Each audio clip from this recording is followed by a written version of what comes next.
Hello guys, welcome back to our channel. और आ चुके हम महाभारत के युद्ध के अद्भुत रहस्य के पार्ट तीसरे में। अगर आपने पहला दूसरा पार्ट नहीं देखा तो जाकर जरूर देखें, पहले दूसरा पार्ट महाभारत के अद्भुत रहस्यों का। पहले पार्ट में हमने बात की थी महाभारत के युद्ध के बारे में। महाभारत के युद्ध में 18 दिन तक क्यों चला, महाभारत के युद्ध में 18 का अंक का क्या महत्व, महाभारत के श्लोक का, महाभारत के युद्ध का। और पार्ट में हमने बात करी थी भगवान श्री कृष्ण के बारे में, उनकी रानियों के बारे में, उनके मित्रों के बारे में, और उनके किससे क्या रिश्ते थे भगवान श्री कृष्ण के, और द्रौपदी को 5 पति कैसे प्राप्त हुए थे। तो आज के अपने इस वीडियो में बात करेंगे हम पार्ट तीसरे में। तो चलिए गाइस, शुरू करते हैं महाभारत के पार्ट थर्ड को। तो द्रौपदी के 5 पति, हम सभी जानते हैं कि द्रौपदी के 5 सॉरी गाइस, धृतराष्ट्र क्यों अंधे थे। हम सब जानते हैं कि धृतराष्ट्र जन्म से ही अंधे थे, पर क्या आप जानते हैं धृतराष्ट्र अपने पिछले जन्म में एक बहुत ही दुष्ट राजा था।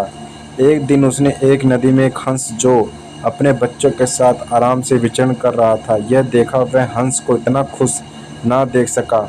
उसने आदेश दिया कि उस हंस की आंखें फोड़ दी जाए और उसके बच्चों को मार दिया जाए। इसी वजह से अगले जन्म में वह अंधा पैदा हुआ और उसके पुत्र भी उसी तरह मृत्यु को प्राप्त हुए जैसे उस हंस के। गांधारी ने अपनी आंखों की पट्टी हटाई। धृतराष्ट्र नेत्रहीन थे, इसलिए गांधारी भी अपनी आंखों से नहीं देखना चाहती थी। जब उनकी शादी हुई तो उसने अपने बाकी जिंदगी अपनी आंखों पर पट्टी बांधकर बिताने की कसम खा ली। लेकिन क्या आप जानते हैं, एक बार जब श्री कृष्ण हस्तिनापुर दरबार में अपने विराट रूप दिखाया, तब उसने अपनी आंखों की पट्टी हटाकर देखा था। तब गांधारी ने अपनी आंखों की पट्टी हटा के भगवान श्री कृष्ण का विश्व स्वरूप देखा था। बलराम महाभारत के युद्ध को क्यों नहीं शामिल हुए। कृष्ण के भाई बलराम बहुत ही शक्तिशाली थे। उन्होंने कई युद्ध लड़े थे, लेकिन उनके महाभारत की युद्ध में शामिल नहीं हुए क्योंकि वह कौरव और पांडवों के समान मित्र थे। उन्होंने कृष्ण को भी दोनों के बीच में पड़ने से मना किया था। इसलिए श्री कृष्ण ने युधिष्ठिर से उन्हें या फिर उनकी सेना में से एक को चुनने के लिए कहा था। युधिष्ठिर ने उनकी सेना को चुना, इसलिए श्री कृष्ण भी केवल अर्जुन के सारथी बने। बाद में बलराम जी की मृत्यु समाधि लेकर हुई थी। दुर्योधन नाम असली नहीं है।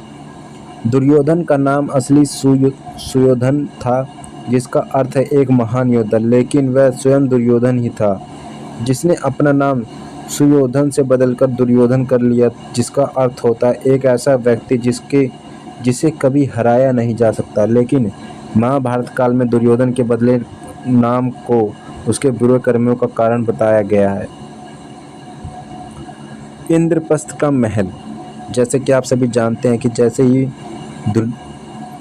दुर्योधन ने पांडवों को उनके महल से अपने महल से बाहर निकाल दिया, उन्हें एक फूटी कौड़ी भी नहीं दी, एक जगह तक नहीं दी, तब इंद्रप्रस्थ का महल पांडवों ने भगवान श्री कृष्ण की मदद से बनाया।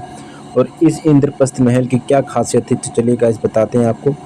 हस्तिनापुर खोने के बाद पांडवों ने अपने बल पर इंद्रप्रस्थ का निर्माण किया। यह एक ऐसी माया नगरी थी जिसका एक एक पत्थर चमकदार, एक एक कोना आंखों को आकर्षित करने वाला था। जब पहली बार दुर्योधन ने इंद्रप्रस्थ महल को देखा तो वह चकित रह गया।